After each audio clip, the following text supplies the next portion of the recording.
Tabbas fitattun jarumai guda biyu tabbas babu wanda bai san su a duniya ba, ko in ce babu inda faifan bidiyonsu ko in ce labaransu bai zagaya a duniya ba.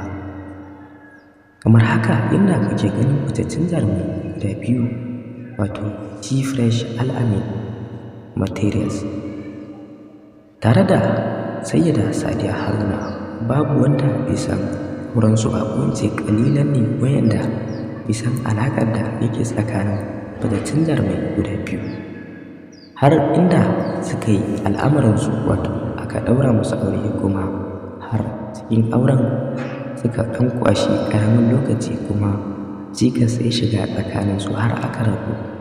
Tabbas a sakamako irin na adalci, kamar yadda yanayin yadda aka yi aka kama su Murja kuma su ma duk fasadin da suke yi duk kusan iri ɗaya ne, domin T-Fresh Al-Amin akwai maganganu wanda in ya ɗauki mara zai dinga yaɗawa a duniya, wanda tabbas wannan abin bai dace ba. Ita ɗin ma akwai shigan da in ta yi tabbas addini bai yadda ba. Mai kallon saurare, za ku iya nazari mai girma sosai kan wannan labari, ko in ce kan wannan rahoto da muka kawo muku. Za mu iya jin amsa ko tambaya comment section ƙarƙashin wannan bidiyon da kuke kai. Kar ku manta, kar ku shafa, idan da yau shine farkon shigowar ka wannan tasha ta mai albarka, daure ka danna subscribe.